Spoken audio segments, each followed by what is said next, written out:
ஓம் ஸ்ரீ குருபியோ நமஹா.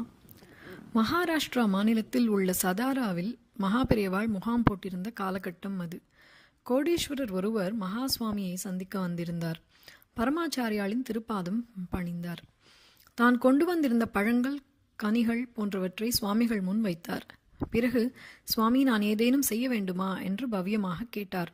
அதாவது பொருள் உதவியோ அல்லது வேறு ஏதாவது உதவியோ, ஸ்ரீமடத்துக்கோ அல்லது யாராவது ஏழை பக்தர்களுக்கோ ஏதாவது உதவியோ செய்ய வேண்டுமா என்று கேட்டார்.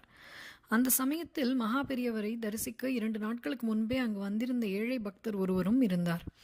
பெரியவாளை தரிசிக்க வந்தபோது, சுவாமி, பெண்ணிற்கு கல்யாணம் நிச்சயம் பண்ணியிருக்கேன், இன்னும் என் திருமங்கல்யத்துக்கான தங்கம் வாங்க கூட வழி பண்ண முடியாமல் இருக்கிறது என்று சொன்னார். அப்போது மகா பெரியவர், சரி, நீ 2 நாள் மடத்தில் தங்கியிரு என்று சொல்லியிருந்தார். ஆனால் 2 தினம் கழித்து அன்றைக்கு 3வது நாளும் தொடங்கியிருந்தது.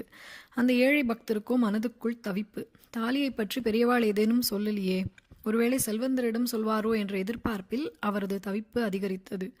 ஆனால் மகா பெரியவர் அந்த கோடீஸ்வரரிடம் ஏதும் சொல்லவில்லை. இப்போ பண்ணின்னு இருக்கிற சேவையே செஞ்சுண்டு வா, சேவைதான் முக்கியம், அது போரும் என்று சொல்லி ஆசிர்வதித்தார் பெரியவா. கொஞ்சம் தயங்கிய செல்வந்தர், பெரியவா மன்னிக்கணும், ஸ்ரீமடத்தில் அல்லது பெரியவா உதவி பண்ண நினைக்கிற ஏழைகளுக்கோ ஏதாவது நிதி தேவைப்பட்டால் கொடுக்கலாம் என்று செக் புக்கை எடுத்து கொண்டு வந்திருக்கேன் என்றார்.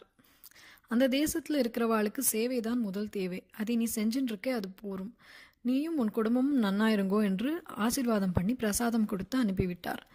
மாங்கல்யத்துக்கு உதவி கேட்டு காத்திருந்த அந்த ஏழை அந்தனருக்கும் மனது அடித்து கொண்டது. என்ன இது, தானே முன்வந்து ஒருவர் உதவ தயாராக இருக்கும் பொழுது வேண்டாம் என்று விரட்டுகிறாரே ஆச்சாரியார் என்ற எண்ணமும் அவர் மனதுக்குள் எழுந்தது. கொஞ்ச நேரம் ஆயிற்று. பெரியவாளை தரிசிக்க மார்வாடி ஒருவர் குடும்பத்தோடு வந்தார். தான் 3 மாதம் உடல்நலம் இல்லாமல் படுத்து படுக்கையாக இருந்ததாக சொன்ன அவர், யாரோ ஒரு அன்பர் சொன்ன யோசனையின்படி கணவர் பிழைத்து எழுந்தால் காமாட்சி அம்மனுக்கு திருமாங்கல்யம் செய்து போடுவதாக அவர் மனைவி வேண்டியதாகவும் சொன்னார். காஞ்சி மடத்தில் ஆச்சாரியார் வந்திருப்பதை அறிந்த அவர் தரிசித்துவிட்டு தன் வேண்டுகோளை நிறைவேற்ற நினைத்திருப்பதாகவும் சொன்னார். புன்னகை வதனத்துடன் அவர் சொல்வதை கேட்டார் மகா பெரியவா. பிறகு, உன் மனைவி காமாட்சிக்குத்தானே திருமாங்கல்யம் செய்து தருவதாக வேண்டிக் கொண்டாள். அந்த காமாட்சியின் குழந்தை போல் ஒரு ஏழை கன்னிப்பெண் திருமாங்கல்யத்திற்காக காத்து கொண்டிருக்கிறாள். நீ அவளுக்கு தர நினைத்ததை இவளுக்கே தந்துவிடலாமே என்று சொல்ல தட்டாமல் சம்மதித்தார்கள் அந்த மார்வாடி தம்பதியினர். 2 நாட்களாக காத்திருந்தும் பலனேதும் இல்லை என்ற விரக்தியில் இருந்த ஏழை அந்தனரை அழைத்தார் மகாபெரியவா.